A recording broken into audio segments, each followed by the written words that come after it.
अस्सलामुअलैकुम वरहमतुल्लाहि वबरकातुहू। तमाम नाज़रीन का हमारे इस चैनल SK एजुविज़न पर दिल की गहराइयों से इस्तकबाल है। आज हम आपके लिए 10वीं जमात के दूसरे सबक नया कानून का दूसरा हिस्सा आपकी खिदमत में लेकर हाज़िर हुए हैं।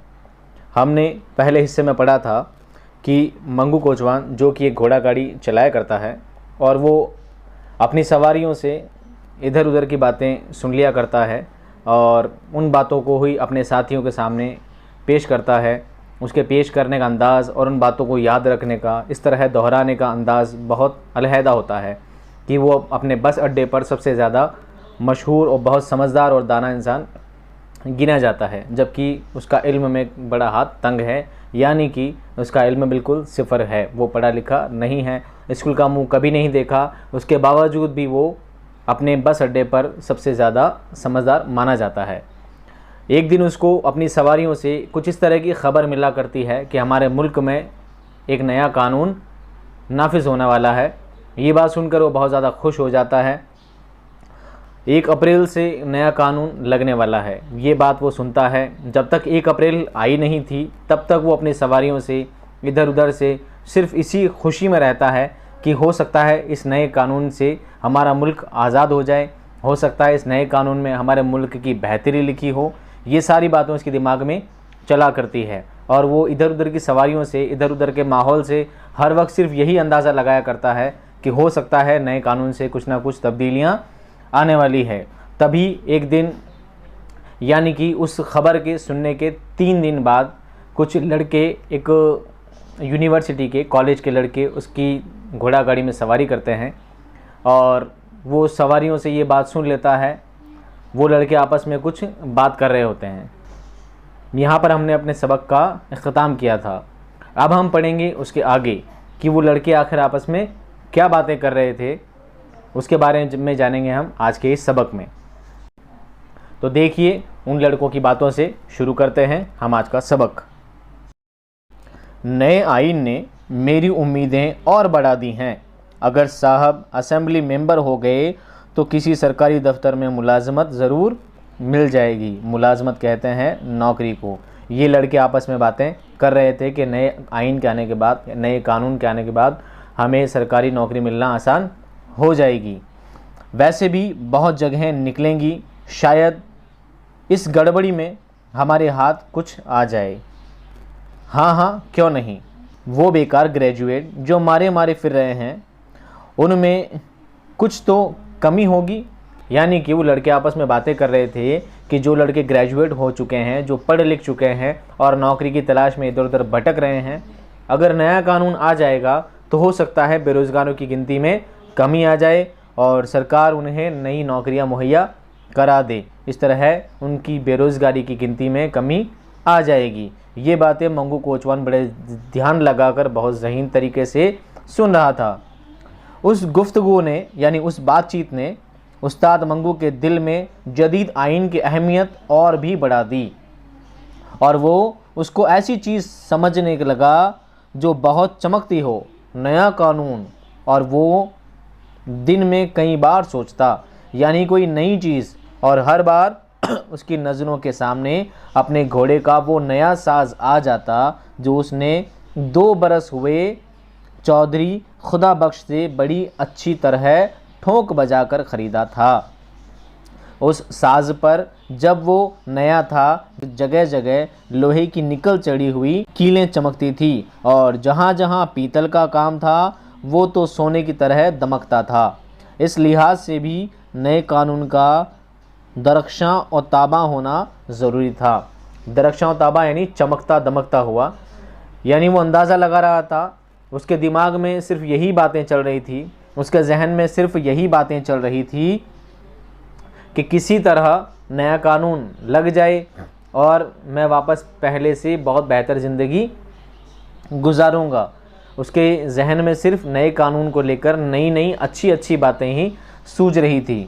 नए कानून को लेकर उसके जहन में अच्छी बातें आ रही थी और वो अपनी सवारियों से, इधर उधर के माहौल से जो भी बातें देखता, जो भी तब्दीलियां देखता, उनसे सिर्फ यही कयास लगाया करता था कि हो सकता है नया कानून बहुत ही ज़्यादा बेहतर होने वाला है। पहली बार अप्रैल तक उस्ताद मंगू ने जदीद आइन के ख़िलाफ़ और उसके हक़ में बहुत कुछ सुना, मगर उसके मुतालिक जो तसव्वुर वो अपने जहन में कायम कर चुका था बदल ना सका। यानी मंगू कोचवान रोज़ नई नई बातें सुनता रहता था। कुछ लोग नए कानून को अच्छा बताते थे और कुछ लोग बुरा बताते थे, लेकिन मंगू कोचवान उस कानून को लेकर हमेशा अच्छी बात ही सोचा करता था। उसके जहन में जो नए कानून को लेकर अच्छाई थी वो उसके जहन से मिट नहीं रही थी। वो समझता था कि 1 अप्रैल को नए कानून के आते ही सब मामला साफ हो जाएगा, और उसको यकीन था कि उसकी आमद पर जो चीज़ें नज़र आएंगी उनसे उसकी आंखों को ज़रूर ठंडक पहुंचेगी। यानी कि वो जानता था और उसके दिमाग में, उसके जहन में सिर्फ यही बात रहा करती थी कि नए कानून से जो भी बदलाव आएंगे, जो भी तब्दीलियाँ आएंगी, उससे मेरी आंखों को ठंडक मिलेगी। आंखों को ठंडक मिलना मतलब सुकून मिलना, खुशी होना। आखिरकार मार्च के 31 दिन ख़त्म हो गए और अप्रैल के शुरू होने में रात के चंद खामोश घंटे बाकी रह गए। मौसम खिलाफ मामूल सर्द था और हवा में ताजगी थी। 1 अप्रैल को सुबह सवेरे उस्ताद मंगू उठा और अस्तबल में जाकर तांगे में घोड़े को जोता और बाहर निकल गया। उसकी तबीयत आज गैर मामूली तौर पर मसरूर थी। वो नए कानून को देखने वाला था। अस्तबल कहते हैं घोड़े रखने की जगह को, जहाँ पर घोड़े को बांधा जाता है, जहाँ रखा जाता है, उसे अस्तबल कहा जाता है। अगली सुबह जब 31 दिन मार्च के पूरे हो चुके थे, रात बहुत सर्द थी, ठंडी थी। उस वक्त सर्दी का माहौल था, सर्दी का मौसम था। तो मंगू कोचवान ने सुबह अपने घोड़े को निकाला, तांगे में बांधा और घर से निकल गया, इस तजस्सुस के साथ, इस खुशी के साथ कि आज नया कानून नाफिज हो चुका है। आज जब मैं निकलूँगा तो बहुत ही तब्दीलियाँ आज मैं देखने वाला हूँ। उसने सुबह के सर्द धुंधलके में कई तंग और खुले बाज़ारों का चक्कर लगाया, मगर उसे हर चीज़ पुरानी नज़र आई, आसमान की तरह पुरानी। उसकी निगाहें आज ख़ास तौर पर नया रंग देखना चाहती थीं, मगर सिवाय उसे कलगी के जो रंग बिरंग के परों से बनी थी और उसके घोड़े के सिर पर जमी हुई थी, और सब चीज़ें पुरानी नज़र आती थी। ये नई कलगी उसने नए कानून की खुशी में 31 मार्च को चौधरी खुदा बख्श से 14.5 आने में ख़रीदी थी। यानी कि नए कानून के नाफिज होने की उसे इतनी ज़्यादा खुशी थी कि उसने एक दिन पहले ही अपने घोड़े के लिए नई कलगी खरीदी थी, और वो कलगी उसने अपने घोड़े के सिर पर बांध दी थी बहुत खुशी के साथ कि कल नया कानून नाफिज होगा और मैं सब कुछ नया नया देखूंगा। लेकिन हुआ ऐसा कुछ नहीं। जब वो सुबह उठा तो उसने बाज़ारों के गलियों के चक्कर लगाए अपनी तांगे गाड़ी में। जब खूब चक्कर लगाए तो उसे कहीं कुछ भी नया नहीं दिखा, उसे सब कुछ वैसा ही नज़र आया, वही पुराना का पुराना। जबकि उसकी उम्मीदें उसके बरअक्स थी कि मैं जब उठूँगा और अपना तांगा लेकर निकलूँगा तो मैं सब कुछ नया नया पाऊँगा, पर ऐसा कुछ भी नहीं हुआ। पूरा समाज, पूरी जगह, हर गली, हर बाज़ार, हर दुकान वैसी ही नज़र आई, पुरानी की पुरानी। घोड़े की टापों की आवाज़, काली सड़क और उसके आसपास थोड़ा थोड़ा फासला छोड़कर लगाए हुए बिजली के खंभे, दुकान के बोर्ड, उसके घोड़े के गले में पड़े हुए घुंघरू की झंझनाहट, बाज़ार में चलते फिरते आदमी, और उनमें से कौन सी चीज़ नहीं थी। जाहिर है कोई भी नहीं, लेकिन उस्ताद मंगू मायूस नहीं था। उस्ताद मंगू बाज़ार में चल रहा था, यानी बाज़ार में अपने तांगे को लेकर फिर रहा था, तो उसे बाज़ार की दुकानें, बाज़ार का रंग रूप, बाज़ार में चलते फिरते लोग, घूमने फिरने वाले लोग, बाज़ार का माहौल, सब कुछ वैसा ही पुराना पुराना नज़र आ रहा था। जैसा उसने सोचा था वैसा बिल्कुल नज़र नहीं आया, पर उसके बावजूद भी मंगू मायूस नहीं हुआ। उसे अब भी उम्मीद थी कि हाँ, नया कानून कुछ ना कुछ बेहतरी लाएगा और उसमें बहुत तब्दीलियाँ होंगी। अभी बहुत सवेरा है, यानी अभी बिल्कुल सुबह का वक्त है, दुकानें भी तो सब की सब बंद हैं। इस ख्याल से उसे तस्कीन थी। तस्कीन मतलब तसल्ली। उसके अलावा वो ये भी सोचता था कि हाई कोर्ट में 9 बजे के बाद ही काम शुरू होता है। अब उससे पहले नए कानून का क्या नज़र आएगा। यानी अभी अपने दिल को झूठा दिलासा दे रहा था कि अभी तो सारी दुकानें ही बंद है, अभी तो बाज़ार ही नहीं खुला है, अभी तो 9 बजे से पहले कोर्ट में कुछ काम भी नहीं होता है, तो मैं जो कुछ पुराना पुराना देख रहा हूँ ये भी कैसे होगा, क्योंकि कोर्ट खुलने के बाद ही कानून नाफिज होगा और उसके बाद ही मैं सब कुछ नया देख पाऊँगा। अपने दिल को झूठा दिलासा दे रहा था। जब उसका तांगा गवर्नमेंट कॉलेज के दरवाजे पर पहुंचा तो कॉलेज के घड़ियाल ने बड़ी रऊनत से 9 बजाए। जो तलबा कॉलेज के बड़े दरवाजे से बाहर निकल रहे थे खुशपोश थे। खुशपोश मतलब अच्छे कपड़े पहने हुए। मगर उस्ताद मंगू को ना जाने उनके कपड़े मैले मैले से क्यों नज़र आए। शायद उसकी वजह थी कि उसकी निगाहें आज किसी खैराकुन जलवा का नज़ारा करने वाली थीं। यानी कि उसे लोगों के कपड़े जो नए नज़र आने वाले थे वो नए नज़र नहीं आए। उसका जहन उसकी तरफ नहीं दौड़ा, बल्कि उसका जहन तो आज सिर्फ़ और सिर्फ नए कानून के लगने की फ़िराक में बैठा हुआ था। उसके दिमाग में सिर्फ, उसके जहन में सिर्फ वही बात बार बार दौड़ रही थी कि मुझे नया कानून का बदलाव, उसकी तब्दीलियाँ देखनी हैं। तांगे को दाएं हाथ मोड़कर थोड़ी देर के बाद फिर अनारकली में था। बाज़ार की आधी दुकानें खुल चुकी थीं और अब लोगों की आमद-ओ-रफ्त यानी आवाजाही, आना जाना, आमद-ओ-रफ्त भी बढ़ गई थी। यानी धीरे धीरे बाज़ार खुलने लगा था, लोगों का आना जाना भी बढ़ गया था, यानी भीड़ भाड़ नज़र आने लगी थी। हलवाई की दुकानों पर ग्राहकों की खूब भीड़ थी। ग्राहक यानी ग्राहक की, कस्टमर्स की भीड़ थी। मनहारे वालों की नुमाइश चीज़ें शीशे की अलमारियों में लोगों को दावत नज़ारा दे रही थी और बिजली के तारों पर कई कबूतर आपस में लड़ झगड़ रहे थे। मगर उस्ताद मंगू के लिए इन तमाम चीज़ों में कोई दिलचस्पी न थी। वो नए कानून को देखना चाहता था, ठीक उसी तरह जिस तरह वो अपने घोड़े को देख रहा था। यानी वो जिस तरह घोड़े को देख रहा था उसी तरह वो अपने नए कानून को देखना चाहता था। जिस तरह उसने घोड़े के ऊपर नई कलगी लगाई थी और घोड़े को चमकता दमकता वो पा रहा था, वो इस उम्मीद में था कि मैं इस नए कानून के नाफिज होने के बाद बहुत ज़्यादा तब्दीलियाँ देखूँगा। हालांकि बाज़ार में भीड़ भाड़ थी, दुकानें वही थी, माहौल वही था, मौसम वही था, सब कुछ पुराना पुराना था, पर उसे फिर भी एक उम्मीद थी कि नए कानून से बहुत ज़्यादा तब्दीलियाँ आएंगी और वो उस तब्दीलियों के ही इंतज़ार में था, उसी को तक रहा था। उस्ताद मंगू तमअन बहुत जल्द बाज़ार वाक़ हुआ था। वो हर सबब की अमली तश्कील देखने का सिर्फ ख्वाहिशमंद न था बल्कि तजस्सुस था।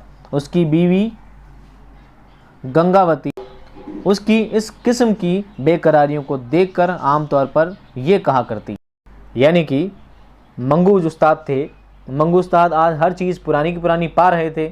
हर मामला, हर माहौल वही पुराना का पुराना था, पर उसे फिर भी हर चीज़ देखने का तजस्सुस था। तजस्सुस कहते हैं, हिंदी में इसका अल्फाज होता है जिज्ञासा। उसे हर चीज़ के लिए तजस्सुस था कि मैं इस नए कानून के बाद बहुत सारी तब्दीलियाँ पाऊँगा। उसका जहन तो सिर्फ उस तब्दीलियों में ही लगा हुआ था। उसकी इस बेकरारी को देखकर उसकी बीवी, जिसका नाम गंगावती था, वो ये बात अक्सर कहा करती थी। क्या कहा करती थी? अभी कुआं खोदा नहीं गया और तुम प्यास से बेहाल हो रहे हो। ये बात उसकी बीवी उससे अक्सर कहा करती थी। कुछ भी हो, मगर उस्ताद मंगू नए कानून के इंतज़ार में इतना बेकरार नहीं था जितना कि उसे अपनी तबीयत के लिहाज से होना चाहिए था। वो आज नए कानून को देखने के लिए घर से निकला था, ठीक उसी तरह जैसे गांधी या जवाहरलाल के जुलूस का नज़ारा करने के लिए निकलता था। यानी कि ये उस वक्त के हालात हैं जब हमारा मुल्क अंग्रेज़ों का ग़ुलाम हुआ करता था। गांधी जी, नेहरू जी जैसे कौम के रहबर उस वक्त मुल्क को आज़ाद कराने के लिए जुलूस वगैरह निकाला करते थे, तो उससे उस बात का हर वक्त इस तजस्सुस रहा करता था और बड़ी खुशी के साथ, दिलजोई के साथ वो जुलूस देखने निकलता था। अब उसे नया कानून जब नाफिज होने की बात सुनाई दी तो वो उससे भी ज़्यादा खुश हो गया। लीडरों की अज़मत का अंदाज़ा उस्ताद मंगू हमेशा उनके जुलूस के हंगामों और उनके गले में डाले हुए फूलों के हारों से किया करता था। लीडर यानी रहनुमा, जो कौम के रहनुमा हुआ करते थे, वो कितनी पहुंची हुई हस्ती है, वो किस आला दर्जे की हस्ती है, इस बात का अंदाज़ा किससे लगाता था? उनके जुलूस की भीड़ से। यानी जितनी बड़ी हस्ती होगी उसे देखने के लिए, उसे सुनने के लिए उतनी ही ज़्यादा आवाम वहाँ पर इकट्ठा हुआ करती थी और उतनी ही ज़्यादा मालाएं पहना के उसके गलों में हार देखा करते थे। अगर कोई लीडर गेंदे के फूलों से लदा हो तो उस्ताद मंगू के नज़दीक वो बड़ा आदमी है, और अगर किसी लीडर के जुलूस में भीड़ के पास 2-3 फसाद होते होते रह जाएं तो उसकी निगाहों में वो और भी बड़ा था। अब नए कानून को वो अपने जहन के उसी तराजू में तोलना चाहता था। यानी जब किसी लीडर का जुलूस हुआ करता था, जब किसी लीडर की सभा हुआ करती थी, वहाँ पर जिस तरह भीड़ हुआ करती थी और भीड़ में जो 2-4 हाथापाइयाँ हो जाया करती थी, वो उस अंदाज़ा लगा लिया करता था कि ये लीडर कितना बड़ा है। ऐसी ही कुछ उम्मीद वो नए कानून से लगा रहा था कि नए कानून के नाफिज होने की खुशी में लोग भीड़ भाड़ लगा देंगे, बड़े जुलूस की शक्ल में लोग बाहर निकल आएंगे और मुल्क की आज़ादी की खुशियाँ मनाने लगेंगे। कुछ ऐसी ही दिमाग में उसकी बातें, उसके जहन में ये बातें चल रही थी। अनारकली से निकलकर वो माल रोड की चमकीली सतह पर अपने तांगे को आहिस्ता आहिस्ता चला रहा था कि मोटरों की दुकान के पास उसे छावनी की एक सवारी मिल गई। छावनी किसे कहते हैं? जहाँ पर सैनिकों को रखा जाता है, जहाँ पर सैनिकों को ट्रेनिंग दी जाती है, उस जगह को छावनी कहते हैं। किराया तय करने के बाद उसने अपने घोड़े को चाबुक दिखाया और दिल में ये ख्याल किया, चलो ये भी अच्छा हुआ, शायद छावनी ही से कानून का कुछ पता चल जाए। यानी कि जब वो निकल रहा था अनारकली से माल रोड की तरफ, तो उसे छावनी के लिए एक सवारी मिल गई थी और उसने अंदाज़ा लगाया, चलो ठीक है, कोर्ट के यहाँ तो मुझे कोई बात पता नहीं चली, तो हो सकता है छावनी की तरफ जाकर मुझे नए कानून के बारे में कुछ पता चल जाए। तो अच्छा ही हुआ, मुझे छावनी की सवारी मिल गई। छावनी पहुंचकर उस्ताद मंगू ने सवारी को उसकी मंजिल मकसूद पर उतार दिया और जेब से सिगरेट निकालकर बाएं हाथ की आखिरी 2 उंगलियों में दबाकर सुलगाया और अगली नशिस्त के गद्दे पर बैठ गया।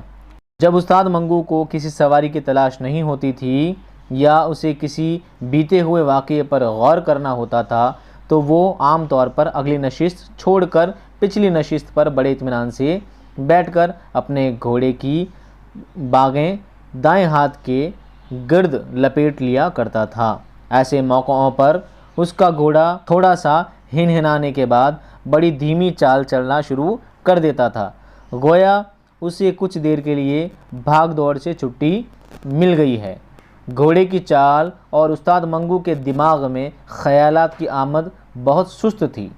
जिस तरह घोड़ा आहिस्ता कदम उठा रहा था, उसी तरह उस्ताद के जहन में नए कानून के मुताल्लिक़ नए क़यासात दाखिल हो रहे थे। क़यासात कहते हैं अंदाज़ा लगाने को। यानी कि सवारी को छोड़ने के बाद वो अक्सर क्या किया करता था, जब भी उसको किसी बात पर गौर करना होता, जब भी किसी बात पर सोच विचार करना होता, तो अगली नशिस्त छोड़कर, अगली नशिस्त का मतलब जहाँ पर कोचवान बैठा करता है उस सीट को छोड़कर वो पीछे वाली सीट पर बैठ जाया करता और उसकी लगाम अपने हाथ में लेकर बैठ जाया करता था जब भी उसे कुछ सोच विचार करना होता था। और इस तरह घोड़ा भी समझ जाया करता था कि कोचवान को कुछ देर राहत चाहिए, तो घोड़ा भी आहिस्ता आहिस्ता कदम चलाया करता था, जैसे उसे भी अब भागदौड़ से छुट्टी मिल गई हो, थोड़ी देर उसे भी सुकून मिल जाया करता था। ऐसा सिलसिला अक्सर चला करता था, जो कि मंगू कोचवान ने उस दिन भी किया। वो नए कानून की मौजूदगी में म्यूनिसिपल कमेटी से तांगों के नंबर मिलने के तरीके पर गौर कर रहा था और काबिल गौर बात को आईन जदीद की रोशनी में देखने की सही कर रहा था। वो उस सोच विचार में गर्क था, गर्क कहते हैं डूबा हुआ।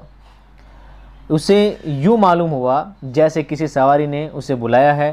पीछे पलटकर देखने से उसे सड़क के उस तरफ दूर बिजली के खंभे के पास एक गोरा खड़ा नज़र आया जो उसे हाथ से बुला रहा था। गोरा मतलब अंग्रेज़। एक अंग्रेज़ ने उसे आवाज़ लगाई सवारी के लिए जब वो लेटा हुआ था अपनी पिछली नशिस्त पर। जैसा कि बयान किया जा चुका है, उस्ताद मंगू को गोरों से बेहद नफ़रत थी। उस्ताद मंगू को अंग्रेज़ों से बहुत नफ़रत थी, बल्कि उसे तो उनकी शक्ल सूरत से भी नफ़रत थी, बल्कि वो तो उनके शक्ल चेहरे को देखता था, उनके उस रंग को देखता था तो उसे मतली सी आ जाती। मतली कहते हैं जी खराब होना, उल्टी जैसा जी हो जाता था। उसको उसकी चमड़ी ऐसी लगती थी जैसे किसी बीमार को कोढ़ हो गया हो और गली गली चमड़ियाँ उभर उभर कर गिर रही हो। उसे तो इतनी नफ़रत थी। जब उसने अपने ताज़ा गाहक को गोरे की शक्ल में देखा तो उसके दिल में नफ़रत के जज्बात बेदार हो गए। यानी कि एक तो नया कानून लग चुका था, लेकिन नया कानून नाफिज होने के बाद भी उसे कुछ नया नज़र नहीं आ रहा था। वो इसी ख्याल में पहले ही डूबा हुआ था, यानी मायूसी की हालत में पहले ही था। ऊपर से कोई नया ग्राहक आया और ग्राहक भी कौन था? कोई गोरा था। तो जो दिल में दबे हुए जज्बात थे वो जज्बात भी नमोदार हो गए और उसकी गुस्से वाली कैफियत वापस ऊपर आ गई, नमोदार हो चुकी थी। पहले उसके जी में आई कि बिल्कुल तवज्जो ना दे, यानी बिल्कुल ध्यान ना लगाए उसकी आवाज़ पर और उसको छोड़कर चला जाए। मगर बाद में उसको ख्याल आया कि उनके पैसे छोड़ना भी तो बेवकूफ़ी है। इन अंग्रेज़ों ने हमारा माल लूट कर खाया है तो हम भी इन्हें छोड़ें क्यों? हम भी इनके पैसे खींचना हमारा तो फ़र्ज़ है। ये बात उसने जहन में सोची। कलगी पर जो मुफ्त में 14.5 आने खर्च कर दिए हैं उनकी जेब ही से वसूल करने चाहिए। चलो चलते हैं। यानी कि जब गोरे ने उसे आवाज़ लगाई थी तो वो उसका दिल नहीं था गोरे की तरफ जाने का, यानी गोरे को सवारी करने का, उसे बिठाने का उसका कोई इरादा नहीं था। पर मन मारते हुए उसने सोचा कि जो घोड़े की कलगी में 14.5 आने जो खर्च हुए हैं ये पैसे किससे निकालने हैं? ये पैसे भी इन्हीं से निकालना मुनासिब रहेगा। खाली सड़क पर बड़ी सफाई से तांगा मोड़कर उसने घोड़े को चाबुक दिखाया और आंख झपकने में वो बिजली के खंबे के पास था। घोड़े की बागें खींचकर उसने तांगा ठहराया और पिछली नशिस्त पर बैठे बैठे गोरे से पूछा, साहब बहादुर कहाँ जाना मांगता है? ये बात किसने बोली? मंगू कोचवान ने। किसे कही? उस गोरे को। इस सवाल में बला का तंजिया अंदाज था। तंजिया कहते हैं ताना मारने को, टोन कसने को। यानी उसने पूछा तो था लेकिन बड़े ताने वाले अंदाज में। साहब बहादुर कहते वक्त उसका ऊपर का मूंछों भरा होठ नीचे की तरफ खिंच गया और पास ही गाल के उस तरफ जो मध्यम सी लकीर नाक के नथुने से थोड़ी की बालाई हिस्से तक चली आ रही थी, एक लर्जिश के साथ गहरी हो गई। गोया किसी ने नुकीले चाकू से शीशम की सांवली लकड़ी में धंसा डाली है। उसका चेहरा हंस रहा था और अपने अंदर उसने उस गोरे को सीने की आग में जलाकर भस्म कर डाला था। यानी कि गोरे ने जब मंगू कोचवान को सवारी के लिए आवाज़ लगाया, मंगू कोचवान का दिल नहीं था उसे अपने तांगा गाड़ी में, अपने तांगे में बिठाने का, पर मन मारते हुए वो उसके पास चला गया और उससे एक तंजिया अंदाज में, उससे एक टोन वाले, एक ताने वाले अंदाज में उसे पूछा कि साहब बहादुर कहाँ जाना है? और मन ही मन उसके दिल में बहुत ही ज़्यादा गुस्सा था, क्योंकि उसे अंग्रेज़ों से, गोरों से बहुत ही ज़्यादा नफ़रत थी। उसकी नफ़रत उसके चेहरे के अंदाज़ को देखकर अंदाज़ा लगाया जा सकता था। उसके चेहरे की बनावट, उसके चेहरे के एक्सप्रेशंस देख के इस बात का अंदाज़ा लगाया जा सकता था कि उसके चेहरे से ही उसकी नफ़रत साफ झलक रही थी। जब गोरे ने, जो बिजली के खंबे की ओट में हवा का रुख बचाकर सिगरेट सुलगा रहा था, मुड़कर तांगे के पायदान की तरफ कदम बढ़ाया तो अचानक उस्ताद मंगू और उसकी निगाहें चार हुईं और ऐसा मालूम हुआ कि एक वक्त आमने सामने की बंदूकों से गोलियां खारिज हुईं। खारिज यानी निकलना, और आपस में टकरा कर एक आतिशें बगुला बनकर ऊपर को उड़ गईं। यानी कि जो गोरा था वो एक खंबे के पीछे हवा का रुख मोड़कर सिगरेट सुलगा रहा था और ये बात मंगू बड़े ध्यान से देख रहा था। जब गोरा उस तांगे के पायदान पे अपना पैर रखकर चढ़ रहा था तो मंगू की निगाहें उसकी निगाहों से मिल गईं। चूँकि ये बात पिछले सबक में हम देख चुके हैं कि मंगू को गोरों से बहुत ही ज़्यादा नफ़रत थी। उसकी आंखों से उसका गुस्सा अंग्रेज़ों के लिए साफ झलकता था, लेकिन उसके गुस्से की वजह भी ये थी क्योंकि गोरे उसके साथ अच्छा सलूक नहीं किया करते थे, उसके साथ कुत्तों जैसा सलूक किया करते थे, इसलिए उसे भी गोरों से बहुत ज़्यादा नफ़रत थी।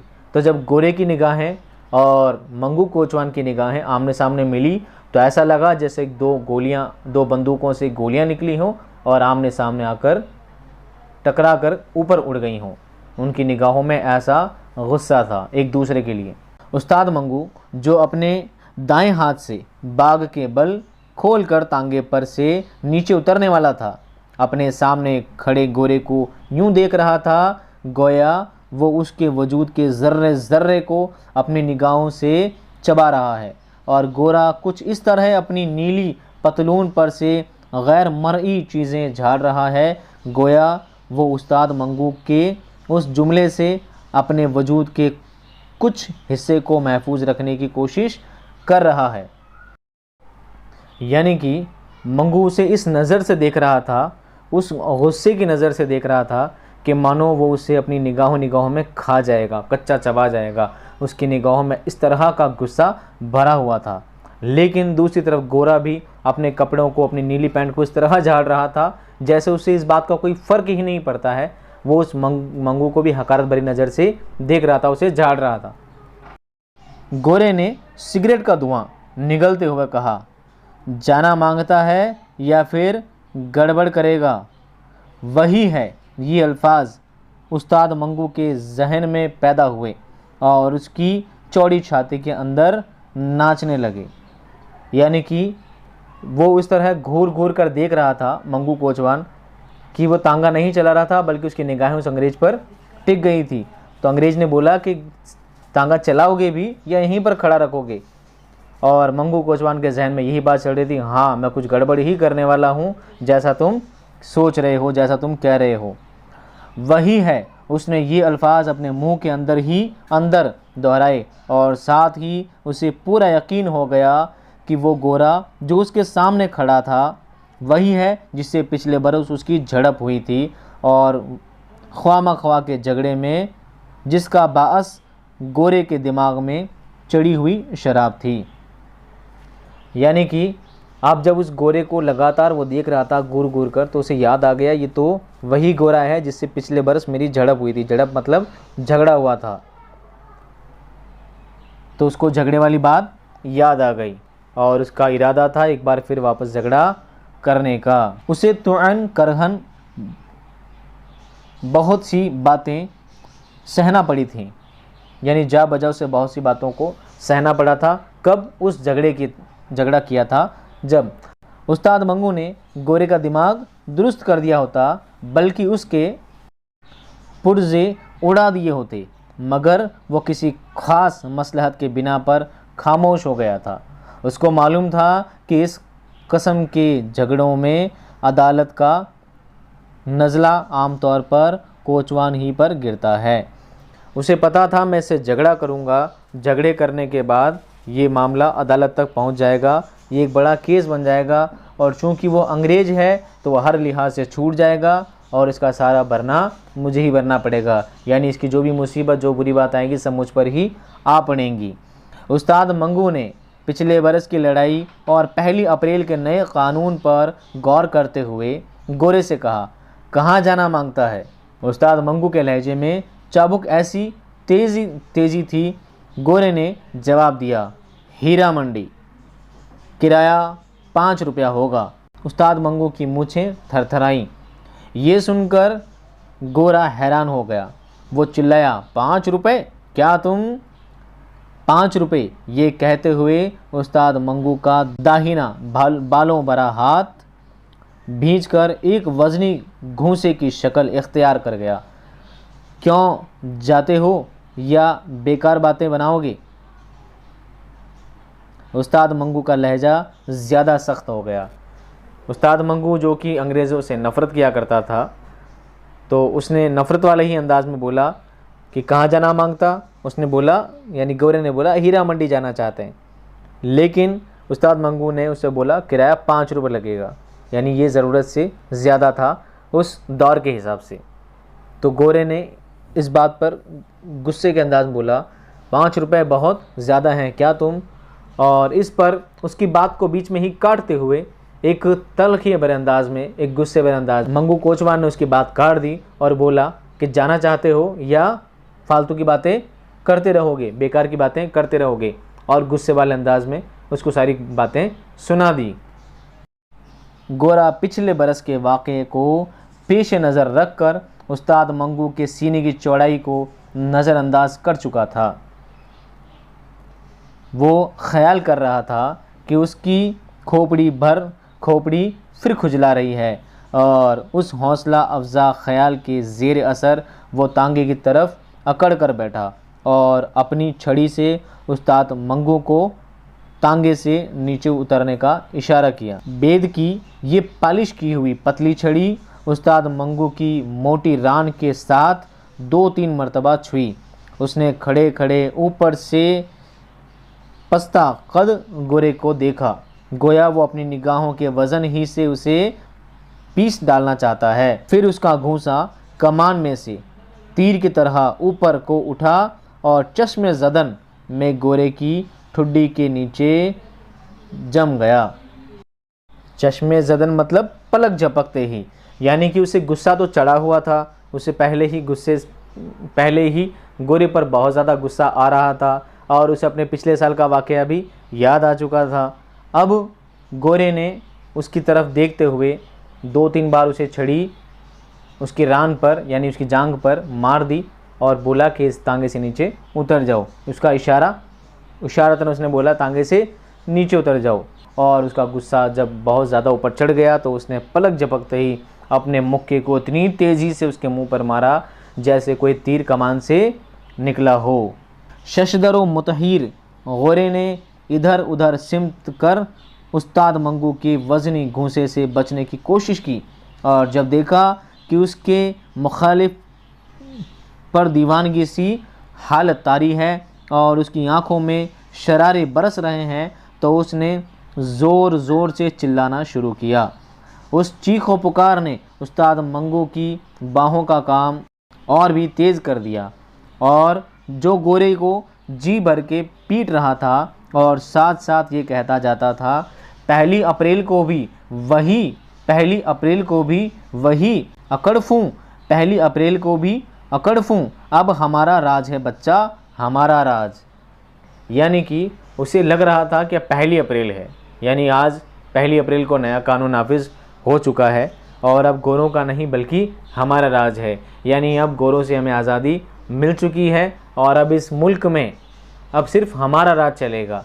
तो अब हम इन गोरों की, इन अंग्रेज़ों की ग़ुलामी, इनके जुल्म अब नहीं सहने वाले। तो जब अंग्रेज़ ने, उस गोरे ने उनकी रान पर 2-3 बार वो छड़ी अड़ा दी, 2-3 बार छड़ी मार दी, तो उनका गुस्सा बहुत ज़्यादा पारा चढ़ चुका था और उन्होंने उसी गुस्से में कष्ट के घूंसा उनके मुंह पर जड़ दिया। और जब उसने बचने की कोशिश की तो अंग्रेज़ को लगा था कि हाँ, अब इनका गुस्सा बिल्कुल हद से ज़्यादा बढ़ चुका है और अब मैं इनसे बच नहीं पाऊँगा, यानी मंगू कोचवान से अब मैं नहीं बच सकता। तो मंगू कोचवान से बचने की कोशिश के अंदर लगातार कोशिश करते रहे, पर मंगू कोचवान उन्हें ज़ोरदार पीटता रहा। जब उन्हें कुछ असर नहीं आया, जब उन्हें कोई दूसरा चारा नज़र नहीं आया, तो वो चिल्लाया। उसके चिल्लाने की जो आवाज़ें थी उससे उसका हौसला और ज़्यादा बढ़ रहा था। किसका? मंगू कोचवान का। मंगू कोचवान उसकी चिल्लाहट की आवाज़ को सुनकर सुकून महसूस कर रहा था और उसे और ज़्यादातर पीटता जा रहा था। लोग जमा हो गए और पुलिस के 2 सिपाहियों ने बड़ी मुश्किल से गोरे को उस्ताद मंगू की गिरफ्त से छुड़ाया। यानी कि लोग जमा हो गए थे, भीड़ भाड़ हो गई थी, और जब मंगू कोचवान उस गोरे को पीट रहा था तो लोग लगातार उसको देख रहे थे। और जब पुलिस के 2 सिपाही आ गए तो उन सिपाहियों ने अंग्रेज़ को और मंगू कोचवान के झगड़े को अलग किया, बहुत मुश्किल से। यानी कि उसका गुस्सा इतना ज़्यादा बढ़ चुका था कि वो एक पल के लिए भी उसको मारना पीटना रोक नहीं रहा था, और बड़ी मुश्किल से वो अंग्रेज़ को मंगू कोचवान के हाथों से छुड़ा पाए। कौन? वो अंग्रेज़ पुलिस के सिपाही। उस्ताद मंगू उन 2 सिपाहियों के दरमियान खड़ा था। यानी उस्ताद मंगू कहाँ था? उन दोनों सिपाहियों के दरमियान बोलते हैं बीच में। यानी उन दोनों सिपाहियों ने उस्ताद मंगू को पकड़ लिया था और अंग्रेज़ को पीटते हुए छुड़ा दिया था। उसकी चौड़ी छात फूली हुई सांस की वजह से ऊपर नीचे हो रही थी, मुंह से झाग बह रहा था और अपनी मुस्कुराती हुई आंखों से हैरत ज़दा मजमे की तरफ देखकर वो हाँफती हुई आवाज़ में कह रहा था, कौन? कह रहा था मंगू कोचवान। मंगू कोचवान जो जब उसे पीट रहा था तो पीटते पीटते उसका सांस फूल गया था और वो हाँफती हुई आवाज़ में ये कहने लगा कि वो दिन गुज़र गए जब खलील खां फाख्ता उड़ाया करते थे, अब नया कानून है मियाँ, नया कानून। यानी हाँफती हुई आवाज़ में बोला, जब उसने उस अंग्रेज़ को पीट दिया तो फ़ख्र वाली बात में बोल रहा था कि अब हम अंग्रेज़ों का जुल्म नहीं सहने वाले, अब हम इस मुल्क से, अब हमारा मुल्क आज़ाद हो चुका है, यानी अब हमारे मुल्क में नया कानून नाफिज हो चुका है, अब सिर्फ हमारा राज चलेगा, अब हम अंग्रेज़ों का जुल्म नहीं सहने वाले। अब वो दिन गुज़र गए जब लोग अंग्रेज़ों का जुल्म सहा करते थे, अब नया कानून है, नया कानून। ये बात वो हाँफती हुई आवाज़ में कह रहा था। और बेचारा गोरा अपने बिगड़े हुए चेहरे के साथ बेवकूफ़ों की मानिंद कभी उस्ताद मंगू की तरफ देखता था और कभी महजूम की तरफ। महजूम कहते हैं, महजूम जमा है हुजूम की, हुजूम यानी भीड़ भाड़ की। वो इतना ज़्यादा पिट चुका था कि उसकी हालत नहीं हो रही थी उठ पाने की भी। इस हालत में वो कभी मंगू को देखता और कभी भीड़ को देखता, यानी वो बहुत ज़्यादा शर्मिंदा हो गया था और उसको बहुत ज़्यादा शर्म आ रही थी अपने हालत पर। उस्ताद मंगू को पुलिस के सिपाही थाने में ले गए।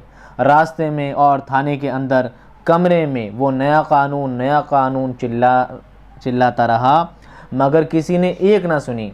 नया कानून क्या बक रहे हो, कानून वही है पुराना। और उसको हवालात में बंद कर दिया गया।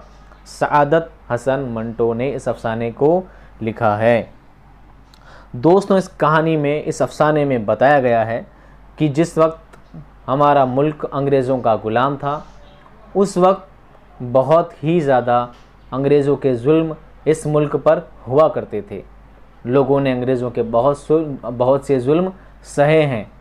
हर हालात में, हर तरह से जब किसी को उम्मीद हुआ करती थी कि शायद अब कोई नया कानून लगेगा, शायद अब कोई नया एक्ट लगेगा, शायद किसी न किसी तरह से अब हमारा मुल्क आज़ाद हो जाएगा और हम इस मुल्क में एक बेहतर ज़िंदगी गुजार सकेंगे, लेकिन ऐसा नहीं होता था। हर बार अंग्रेज़ों के जुल्म बढ़ते जाते थे और यहाँ की जनता को, यहाँ की आवाम को उन जुल्म व सितम से दो चार होना पड़ता था। लेकिन अंत में ऐसा हुआ, आखिरकार कौम के बहुत सारे रहनुमाओं की कड़ी मेहनत से और उन कई बड़े रहनुमाओं की जान जाने से, इस मुल्क को आज़ाद कराने में उनकी कुर्बानी से ये रंग आया कि एक दिन हमारा मुल्क अंग्रेज़ों से आज़ाद हो गया और आज हम इस मुल्क में सुकून की ज़िंदगी गुजार पा रहे हैं। ये है हमारे कौम के रहनुमाओं की कुर्बानी, जो आज हम इस मुल्क में सुकून की ज़िंदगी गुजार रहे हैं। नहीं तो हम आज तक अंग्रेज़ों की ग़ुलामी में रहते। और उनके जुल्म सितम को इस तरह सआदत हसन मंटो ने कुछ अफसाने में इस तरह के अल्फाज में पेश आपके सामने किया है। उम्मीद करता हूँ दोस्तों आपको ये सबक अच्छी तरह समझ में आया होगा। ये तीनों भाग, ये तीनों हिस्से आपको बहुत अच्छी तरह समझ आए होंगे। अब हम लाएंगे इसका अगला सबक। तब तक के लिए मैं चाहूँगा आपसे अलविदा। खुश रहिए, आबाद रहिए, खुदा हाफिज़।